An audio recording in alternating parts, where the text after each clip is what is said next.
Hello and welcome to preparation for competitive exams. Gujarat સરકાર દ્વારા લેવાતી વિવિધ પરીક્ષાઓ માટે આપણે કરંટ અફેર્સની ચર્ચા કરતા હતા. એ અંતર્ગત જોઈએ પોલાર રિસર્ચ વેસલ.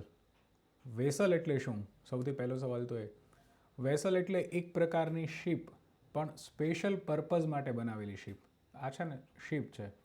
ઉદાહરણ તરીકે વેસલ એટલે શું એવું સમજવું હોય તો એવું સમજો કે નોર્થ પોલના જે દેશો છે લાઈક રશિયા, તો ત્યાં ખૂબ બરફ હોય શિયાળાના સમયમાં અને એ લોકો માટે ટ્રાન્સપોર્ટેશન ડિફિકલ્ટ થઈ જાય, તો એ બરફ તોડવા માટે એ લોકો આઈસ બ્રેકિંગ શિપ બનાવે, એક પ્રકારનું વેસલ બનાવે જે પ્રમાણમાં મજબૂત અને નાનું હોય પણ એનો ડેડિકેટેડ કોઈને કોઈ એક ઉદ્દેશ હોય.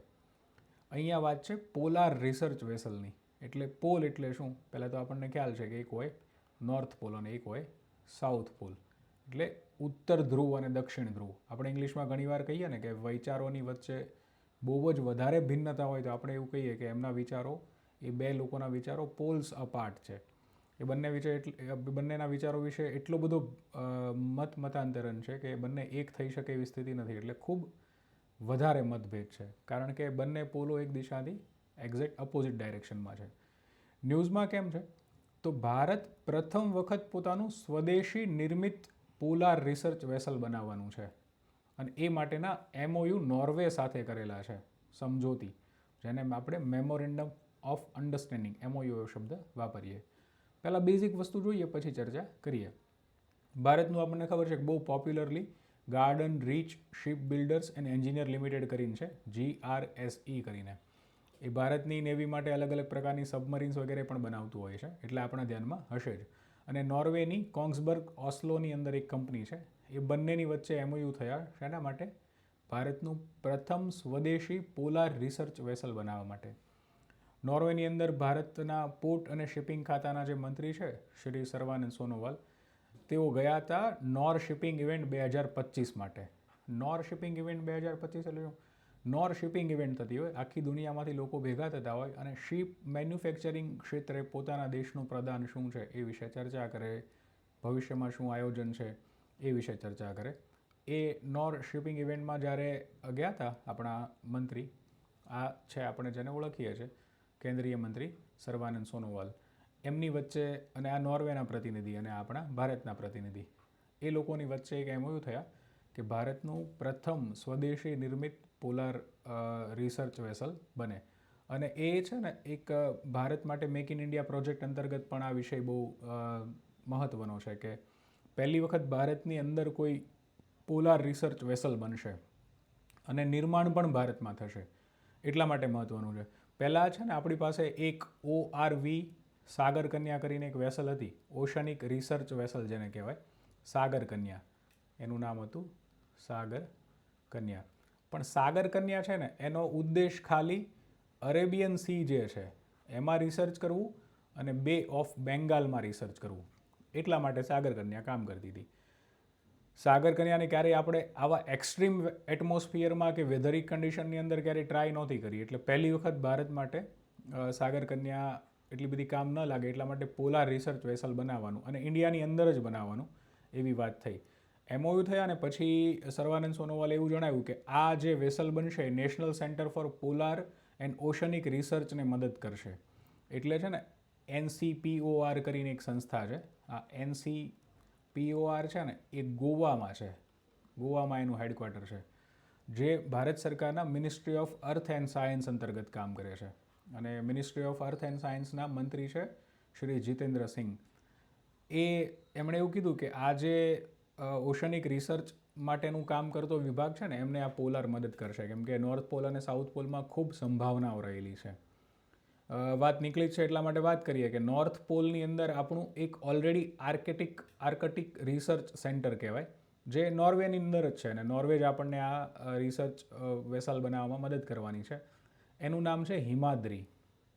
અને એક બીજું છે એનું નામ તમે મને કમેન્ટમાં જણાવજો. બે છે નોર્થ પોલની અંદર અને દક્ષિણ ધ્રુવ જેને કહેવાય સાઉથ પોલ. સાઉથ પોલ માટે એક એન્ટાર્કટિક મિશન પણ ચાલે છે, એ પણ ministry of earth and science અંતર્ગત ચાલે છે.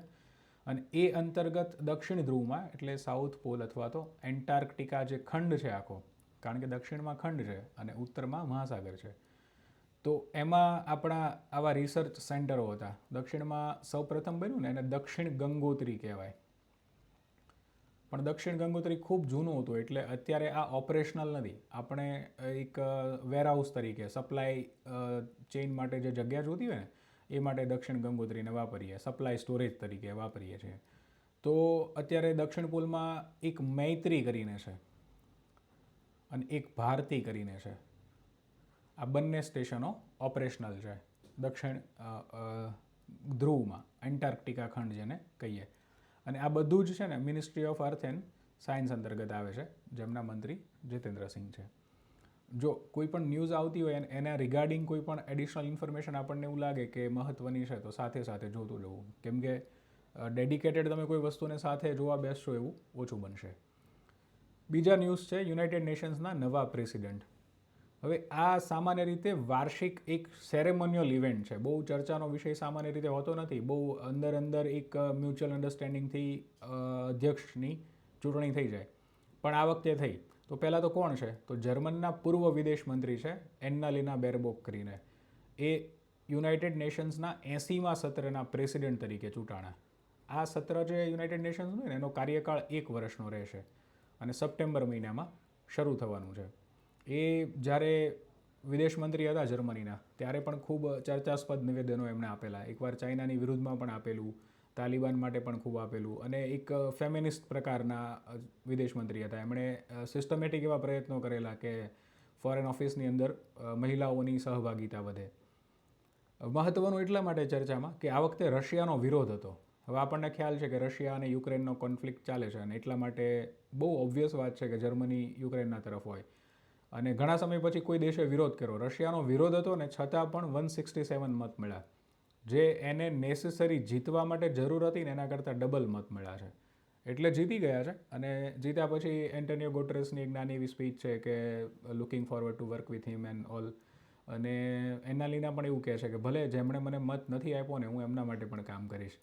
ટેકનિકલી બહુ કંઈ ખાસ સત્તા હોતી નથી. સત્રોનું સંચાલન યોગ્ય રીતે થાય એ જોવાનું કામ અધ્યક્ષનું હોય છે.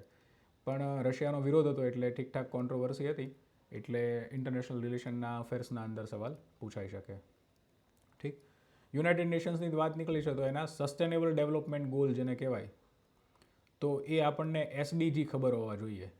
SDGમાંથી પ્રશ્ન UPSC રેગ્યુલર પૂછે પણ ફેરવીને પૂછે. આપણને જો 17 SDG ખ્યાલ હોય ને તો આપણે એને રિલેવન્સીમાં લઈ શકીએ. ન્યૂઝમાં કોઈ મેટર આવે ને તો આપણે એના રિગાર્ડિંગ કોઈ વસ્તુ વાંચી શકીએ. જેમને ખ્યાલ છે એમને કોંગ્રેચ્યુલેશન. જેમને નથી ખ્યાલ ને એ લોકો એક વખત સાઈડને પોઝ કરીને આ 17 વાંચો અને પછી સિસ્ટમેટિક એફર્ટ લગાડો કે એના રિગાર્ડિંગ કોઈ ન્યૂઝ આવતી હોય ને તો એને જોઈ શકાય. ભારતની પ્રથમ વિસ્તાડોમ જંગલ સફારી ટ્રેન શરૂ થઈ છે. હવે છે ને વિસ્તાડોમ ટ્રેનો ભારતમાં ઘણી બધી છે, પણ જંગલ સફારી હોય અને વિસ્તાડોમ હોય એવી પ્રથમ ટ્રેન શરૂ થઈ છે. કેવું થાય કે જંગલની અંદર ટ્રેન ચલાવવી એક તો ડિફિકલ્ટ છે. એન્વાયરમેન્ટવાળા બહુ બધા પ્રશ્નો ઊભા કરીને આવે. વિસ્તાડોમ એટલે શું? તો વિસ્તાડોમ છે ને એક કોચનો પ્રકાર છે. જેવી રીતે કેવા કોચ હોય અલગ અલગ, ટ્રેનના ડબ્બા હોય, ડબ્બાના પ્રકારો હોય, 3rd tier AC, 2 tier AC, sleeper. આ તો ફેસિલિટીઝના સંદર્ભમાં છે, પણ તમે જોયો ને તો અલગ અલગ એક બ્લુ કોચ હોય, એક ઓરેન્જ કોચ હોય. એના મેન્યુફેક્ચરિંગ ઉપર એની ટેકનોલોજીમાં ઘણો બધો ફરક હોય. તો વિસ્તાડોમ કેવા પ્રકારના કોચ છે કે સિટિંગ અરેન્જમેન્ટ હોય, આ રીતે માણસો બેઠા હોય અહીંયા, અને એના લગભગ બાજુમાં ઉપર બધી બાજુ કાચ હોય. એટલે ટ્રેન ચાલતી જાય ને તમે બધી બાજુ પ્રકૃતિ નિહાળી શકો. અને જંગલમાંથી પસાર થવાની છે એટલે પ્રકૃતિ જોઈ શકાય. એટલા માટે સ્પેસિફિક આવી ટ્રેન ડિઝાઇન કરીને ઇન્ડિયામાં પહેલી વખત ઉત્તર પ્રદેશ જે છે એનું કતારનિયાઘાટ વન્યજીવ અભયારણ્ય અને દુધવા વાઘ અભયારણ્યની વચ્ચે આ ટ્રેન શરૂ થઈ છે, જે ભારતની પ્રથમ વિસ્તાડોમ જંગલ સફારી ટ્રેન છે. આઈધર તો વિસ્તાડોમ છે તો એ કોઈ અલગ પર્પઝ માટે, તમને ખ્યાલ હોય તો તમે સ્ટેચ્યુ ઓફ યુનિટી જાઓ ને ત્યાં પણ એક વિસ્તાડોમ ટ્રેન ચાલે છે. અને જંગલ સફારી અલગ અલગ ચાલતી હોય, પણ વિસ્તાડોમ ન હોય, નાની એવી વિન્ડોમાંથી જોવું પડે. આ વિસ્તાડોમમાં કેવું હોય, આ ખુરશી છે ને તમારી, એ પણ તમે ચેન્જ કરીને જે બાજુ ડાયરેક્શન, જે બાજુ વિન્ડોઝ છે એ બાજુ શિફ્ટ કરી શકો. એટલે બેઠા બેઠા બધું જોઈ શકાય. ટ્રેન શરૂ કરવાનો ઉદ્દેશ એવો છે કે ઇકો ટુરિઝમ ડેવલપ થાય. અત્યારે આપણને ખ્યાલ છે ટુરિઝમ તો ડેવલપ થાય, બધાને ગમે છે, પણ એન્વાયરમેન્ટનું ઘણું બધું નુકસાન થતું હોય. એને બચાવવા ઇકો ટુરિઝમ પ્રમોટ કરવાની વાતો ચાલે છે. ઉત્તર પ્રદેશ સરકારની એક યોજના છે 1 ડેસ્ટિનેશન 3 ફોરેસ્ટ. એ યોજના અંતર્ગત આ ટ્રેન શરૂ કરવાની છે.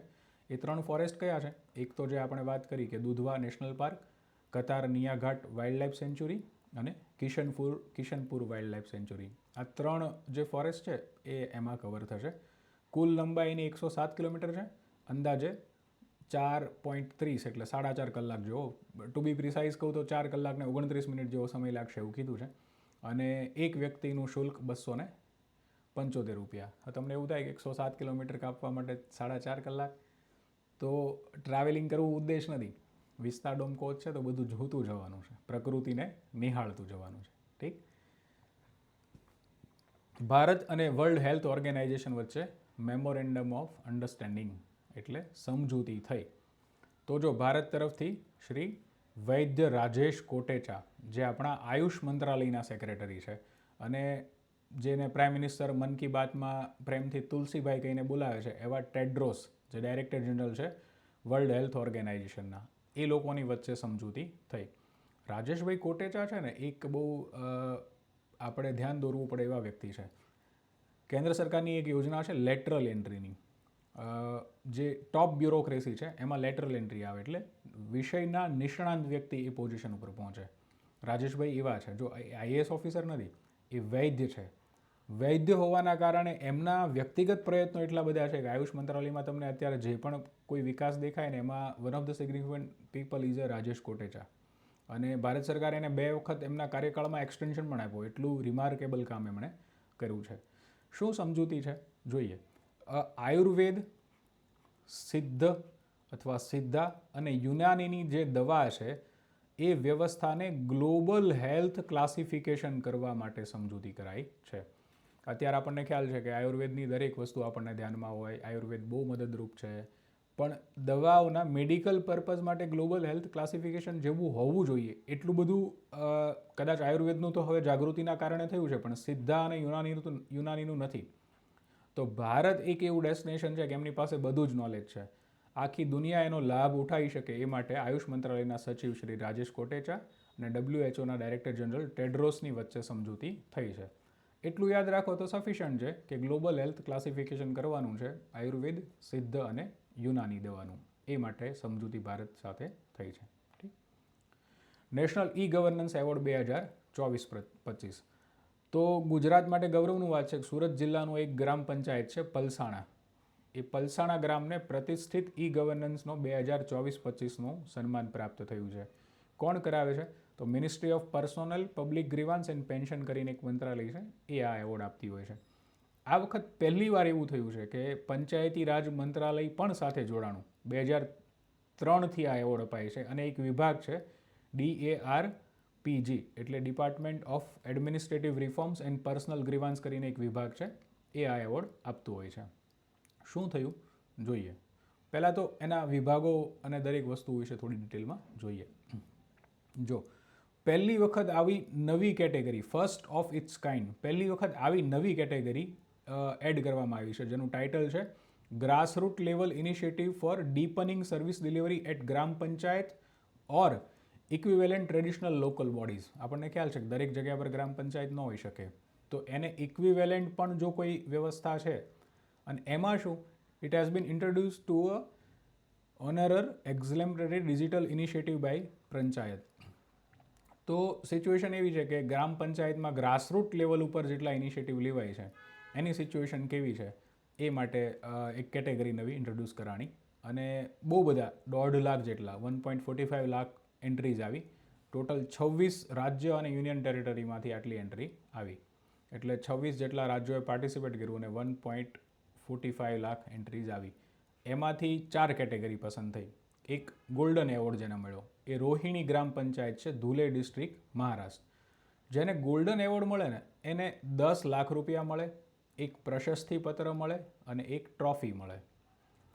સિલ્વર એવોર્ડ કોને મળ્યો છે? વેસ્ટ બંગાળનું છે, મજલિસપુર ગ્રામ પંચાયત, વેસ્ટ બંગાળની વેસ્ટ ત્રિપુરાનું એક ડિસ્ટ્રિક્ટ છે.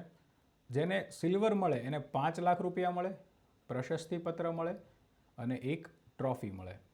ઠીક. 2 જ્યુરી એવોર્ડ છે. પલસાણા ગામ જેની આપણે વાત કરીએ ને સુરત જિલ્લાનું, એને જ્યુરી એવોર્ડ મળેલો છે. અને એક છે સુઆકાતી ગામ જે ઓડિશાની અંદર આવેલું છે, એને જ્યુરી એવોર્ડ મળેલો છે. આજે આપણે વાત કરી એ જ. અને ઈ ગવર્નન્સ અંતર્ગત શું વસ્તુ અપાય તો કે ટ્રોફી અપાય, સર્ટિફિકેટ અપાય અને financial initiative of 10 lakh rupees for gold અને 5 લાખ રૂપીસ ફોર સિલ્વર. આ પૈસા તલાટીને કે સરપંચને નથી મળતા. જે સર્વિસ ડિલિવરી કરવામાં ગેપ રહે છે, રિસોર્સિસનો સ્પેશિયલી ગેપ રહે છે, એ ગેપ પૂરો કરીને પબ્લિક વેલફેર એસ્ટાબ્લિશ કરવા માટે આ પૈસા આપવામાં આવે છે. ઠીક, બહુ આપણને યાદ રહેવું જોઈએ કે એક નવી કેટેગરી ગ્રાસરૂટ લેવલે કેટલો ચેન્જ થાય છે એવી એડ કરવામાં આવી છે. અને એ માટે ગુજરાતનું સુરત જિલ્લાનું પલસાણા ગામ જુરી એવોર્ડમાં નામાંકિત થયું છે. ગોલ્ડનવાળાને 10 લાખ રૂપિયા, સિલ્વરવાળાને 5 લાખ રૂપિયા. યોગ બંધન. હવે યોગ આપણને ખ્યાલ છે કે 21 જૂને વિશ્વ યોગ દિવસ સેલિબ્રેટ થાય છે.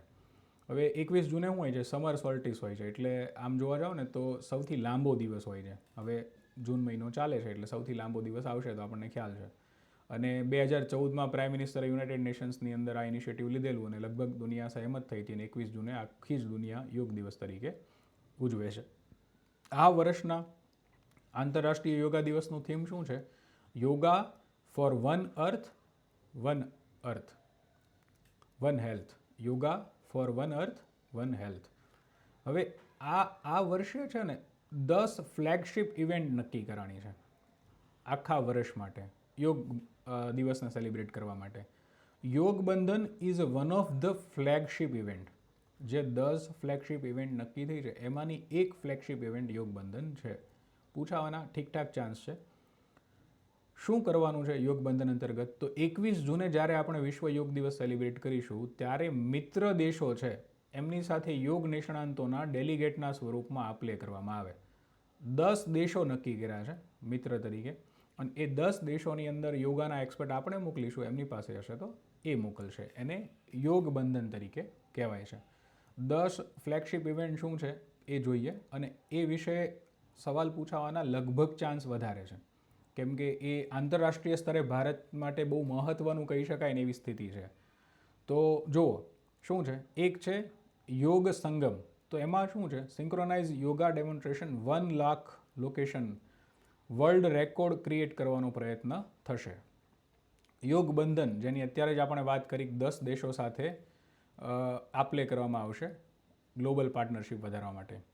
પછી યોગા પાર્ક. તો development of 1000 yoga park for long term community engagement. 1000 yoga park વિકસાવવાના છે. યોગ સમાવેશ. તો સ્પેશિયલ યોગા પ્રોગ્રામ ફોર દિવ્યાંગજન, senior citizen, children and marginalise group. તો દરેક જગ્યા પર યોગા નથી પહોંચી શકતા હતા અથવા દરેક વ્યક્તિ યોગ નથી કરી શકતો એવા જે દિવ્યાંગ હોય અથવા એજડ લોકો હોય એને યોગ સાથે કેવી રીતે જોડી શકાય એ ઉદ્દેશથી. એક છે યોગ પ્રભાવ, a decadal impact assessment on yoga role in public health. આપણને ખ્યાલ છે કે વર્ષ 2014માં યોગ દિવસ ઉજવવાની શરૂઆત થઈ છે લઈને 2024. તો 10 વર્ષની અંદર યોગ દિવસ ઉજવવાથી લોકોના જીવન ઉપર કેવી અસર પડી છે એનું અસેસમેન્ટ કરવાનું છે. ઠીક. Yoga connect, a virtual global yoga summit featuring renowned yoga expert and health care professional. એક એવી વર્ચ્યુઅલ સમિટ કરવાની જેમાં આખા આંતરરાષ્ટ્રીય દુનિયામાંથી યોગ નિષ્ણાંતો બધા ભેગા થાય. હરિત યોગા, સસ્ટેનેબલ યોગા કરવાના છે. એના અંતર્ગત આપણે ટ્રી પ્લાન્ટિંગ કરીશું, સ્વચ્છતા માટે પ્રયત્નો કરીશું. યોગાની સાથે સાથે આ બધા પ્રયત્નો કરવાના. યોગા અનપ્લગ. આપણને ખ્યાલ છે કોક સ્ટુડિયો આપણને ગમે છે કારણ કે અનપ્લગ હોય છે. તો યુવાનોને એટ્રેક્ટ કરવા માટે an event to attract young people to yoga. Yoga અનપ્લગની ઇવેન્ટ કરવાની છે. Yoga Mahakumbh, a week long festival in 10 location. આમાં ડાયરેક્ટ પ્રાઇમ મિનિસ્ટર ઇન્વોલ્વ રહેશે. 1 અઠવાડિયાનો આખો ફેસ્ટિવલ થશે અલગ અલગ 10 જગ્યા ઉપર, જેને યોગા મહાકુંભ કહેવાશે. અને છે સમયોગમ, એટલે 100 દિવસ સુધી યોગને ડેવલપ કરવા માટેના ઇનિશિયેટિવ કેવા લઈ શકાય, યોગ વિશે જાગૃતિ ફેલાય એ માટે યોગ સમયોગમ અત્યારે પણ ચાલુ છે. અલગ અલગ પ્રકારના પોસ્ટર વગેરેથી માહિતી અને હેલ્થ કેરને હોલિસ્ટિક વેલનેસમાં કેવી રીતે યોગા મદદરૂપ થઈ શકે એ ઉદ્દેશથી દરેક અલગ અલગ પ્રકારની સૂચના આવતી હોય છે. ફ્લેગશિપ ઇવેન્ટ છે. સામાન્ય પ્રશ્નો અત્યાર સુધી બધા જ પૂછાઈ ગયા છે. તો હવે કંઈક ટેકનિકલ પૂછવું હોય તો આ પૂછી શકે એવો ચાન્સ વધારે છે. યોગ બંધન જેની આપણે વાત કરી. હરિત યોગા હમણાં જ ગોવામાં થયા, તમે ન્યૂઝમાં વાંચ્યું પણ હશે. તો તમે છે ને ન્યૂઝમાં ધ્યાન રાખતા રહેજો. આ જો ઓલ ઇન્ડિયા રેડિયોની ચેનલ તમે કોઈ પણ જગ્યાએ સબસ્ક્રાઈબ કરી હોય ને તો તમને આ બધી માહિતી મળતી રહેશે. અને ટેકનિકલ હવે પ્રશ્નોનું સ્વરૂપ એવું છે કે તમને વધારે ડિટેલમાં વસ્તુ ખબર હોવી જરૂરી છે. Dassault aviation. દસાલ્ટ એવિએશન એટલે શું? તો કે પાકિસ્તાન જેને તોડવા માટે સતત પ્રયત્નશીલ છે અને ગૌરવ લે છે કે અમે કોઈ વસ્તુ તોડી નાખી. શું? રાફેલ. રાફેલ જે બનાવે છે એ કંપનીને દસાલ્ટ એવિએશન કહેવાય છે. શું થયું છે? તો રાફેલના ફ્યુઝલોઝ અથવા ફ્યુઝલોઝ જેને કહેવાય એનું ભારતમાં ઉત્પાદન શરૂ થશે. મહત્ત્વનું કેમ છે?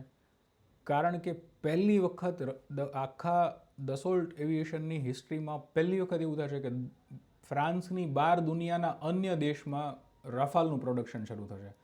અને એ પ્રોડક્શન ફક્ત ભારત માટે નહીં, ગ્લોબલ લેવલ ઉપર અન્ય કોઈ દેશને પણ વેચવું હશે તો વેચી શકાશે એવી રીતે. ફ્યુઝલોઝ એટલે શું? સૌથી પહેલાં તો એ સમજો કે એન્જિન, ટેલ, પૂંછડી અને વિંગ્સ આ ત્રણ વસ્તુ બાદ કરતાં જે મેઇન બોડી છે રફાલની એ ભારતમાં બનશે. જો દસાલ્ટ એવિએશનની વેબસાઇટ ઉપર આ ન્યૂઝ છે. Dassault aviation partnership with the Tata. બીજું મહત્વનો પ્રશ્ન એ બની શકે કે ભારતમાં દસાલ્ટ સાથે MOU કોણે સાઇન કર્યા અથવા દસાલ્ટ વતી રેફલ પ્લેનની બોડી અથવા ફ્યુઝલોઝ કોણ બનાવશે? તો ટાટા એડવાન્સ સિસ્ટમ છે એ બનાવશે. હૈદરાબાદની અંદર આ રોયટર્સના ન્યૂઝ છે જો 5 જૂનના. હૈદરાબાદની અંદર આ બંને લોકો બનાવશે. અને ફક્ત ભારત માટે બનાવશે એવું નહીં, કારણ કે ભારતની ડીલ થઈ છે એટલા માટે એવું નહીં, આખા દુનિયા માટે ફ્યુઝલોઝ બનાવવાનું કામ ભારતમાં રફાલનું થશે. અને એક ઐતિહાસિક કહી શકાય એવી સ્થિતિ છે. ઠીક.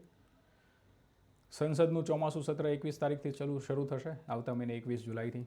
તો બહુ મહત્ત્વનું છે કેમ કે ડ્યુ ટુ જે ટેન્શન સિચ્યુએશન ક્રિએટ થઈ હતી બિટવીન ઇન્ડિયા એન્ડ પાકિસ્તાન, તો વિપક્ષની એવી અપેક્ષા હતી કે સિક્રેટ સિટિંગ બોલાવવામાં આવે અથવા સ્પેશિયલ સિટિંગ બોલાવવામાં આવે અને સરકાર એના જવાબો આપે. પણ સરકારે કીધું કે 2 વખત ઓલ પાર્ટી ડેલિગેશનની મિટિંગ થઈ છે, એમાં જેટલી જરૂરી માહિતી આપી શકાય એટલી આપેલી છે. બાકી વિશેષ માહિતી ચોમાસું સત્રની અંદર થશે. તો ચોમાસું સત્ર ધમાકેદાર રહેવાના પૂરેપૂરા ચાન્સ છે. સત્ર કોણ બોલાવી શકે? તો આપણને ખ્યાલ છે કે પ્રોરોગેટ કરવું, સમન્સ આપવું અને ડિઝોલ્વ કરવું. સમન્સ આપવું અને ડિઝોલ્વ કરવું આ ત્રણેય અધિકારો દેશના રાષ્ટ્રપતિ પાસે રહેલા છે. કિરણ રિજિજુએ ઘોષણા કરી કે 21થી ઓગસ્ટ સુધી ચોમાસું સત્ર યોજાશે. અને એમાં લગભગ અત્યારે એવા ચાન્સ છે કે સરકાર ઘણી વખત એવું કહેતી હોય છે કે જેટલી માહિતી જાહેરમાં નથી આપી શકાતી એ અમે સંસદમાં આપીશું. સંસદમાં પણ બધી વસ્તુ ટેલિકાસ્ટ થતી હોય તો પહેલી વખત કદાચ ચીન વખતે કદાચ એક વખત એવું થયું હતું કે સિક્રેટ સિટિંગ બોલાવવાની હોય. રાજ્ય વિધાનસભાની સિક્રેટ સિટિંગો માઓવાદી સ્ટેટો છે ત્યાં બોલાવવાની છે, બંધારણમાં પ્રોવિઝન છે, તો અત્યારે થવાના ચાન્સ છે. થશે જેવું નથી, થવાના ચાન્સ છે. ઠીક. તો જીપીએસસી અને યુપીએસસી લગતો કોઈ પણ પ્રશ્ન હોય, તમે મેઇન્સના આન્સર લખતા હોય અને if you want my opinion તો તમે મને આ ઈમેલ એડ્રેસ ઉપર એના ફોટા પાડીને શેર કરજો. મને ટાઈમ મળશે એટલે હું શેર કરીશ.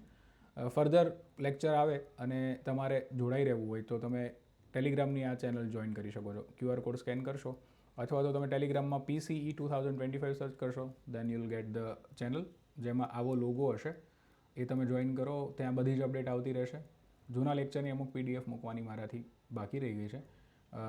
પ્રોબેબલી ધીસ વીકેન્ડ હું એ પણ મૂકી દઈશ અને જે અમુક પ્રશ્નો પૂછાણા છે એનું સોલ્યુશન પણ ત્યાં આવી જશે. તમારા મિત્રો જે લોકો પણ પ્રિપેરેશન કરતા હોય એ લોકો સાથે લેક્ચર શેર કરો, ગમે હોય તો લાઇક અને સબસ્ક્રાઈબ કરો. સો ફરી વખત મળીએ ત્યાં સુધી. Thank you very much for being part of this wonderful session. Until we meet next time, till then, Jai Hind.